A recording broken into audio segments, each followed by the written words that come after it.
happening, guys? Today we will do our first unboxing with this Xiaomi product. So stay tuned. So today we will open this box. Nabili ko to sa isang authorized seller dito sa Manila.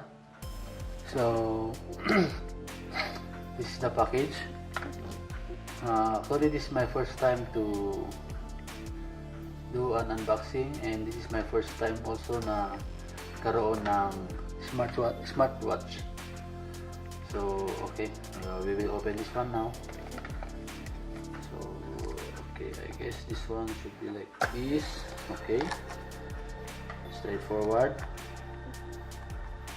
So then we flip the screen, then now we have the capsule.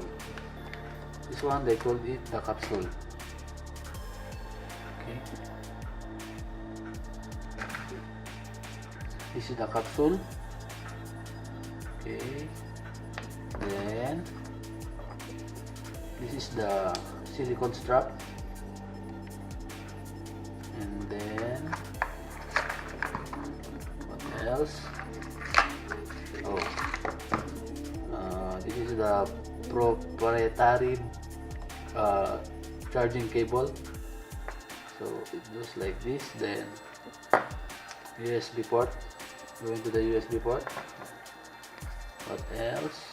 Okay, is there a manual? May manual naman siya. May manual siya dito. Sana ang English version. Oops. Unfortunately, this is a Chinese manual. So, need natin kapahin. Okay, there's a QR code. So, maybe this will help us install the bent up. So,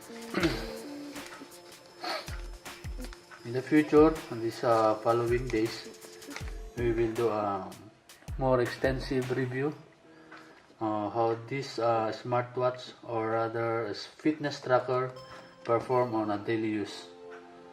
Okay, so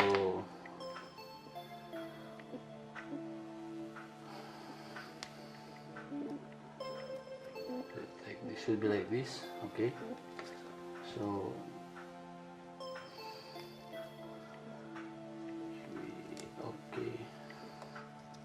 okay naman siya. So this is the assembled piece.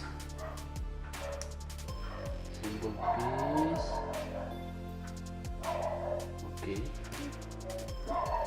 ito ang kanya. Try natin open kung okay naman siya.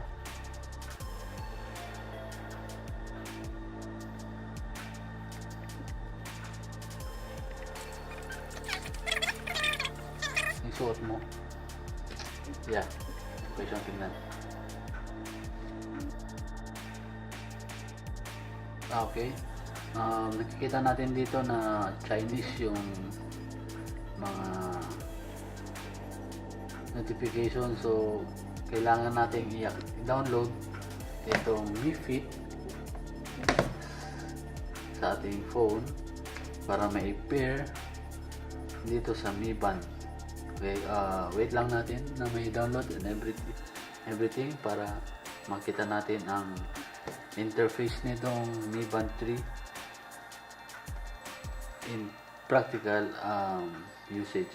So now the Mi Band 3 is naghahanap ng pairing sa phone.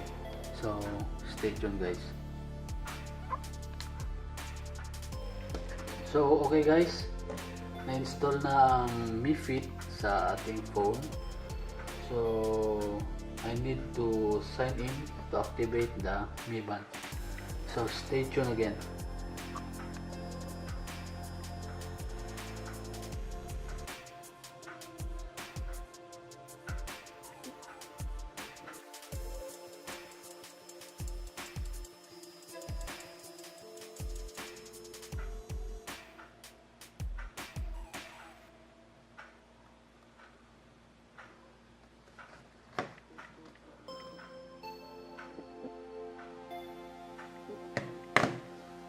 So now they are pairing now.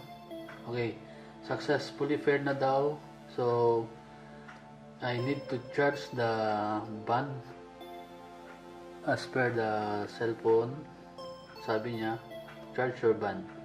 Make sure the level is more than 10% to update. Okay.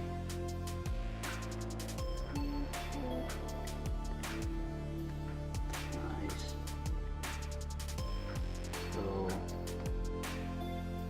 So far,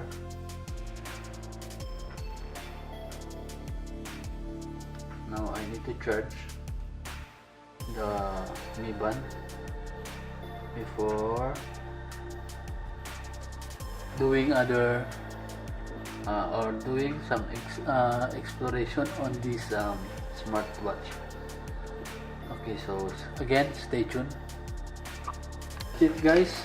Okay, I guess this would complete my Mi Band fleet of gadgets. So meron akong headset. Finally, I have now the Mi Band 3, my Mi Band tablet, and my Xiaomi Note 4 smartphone. So that's it, guys. So stay tuned for the review. Thank you.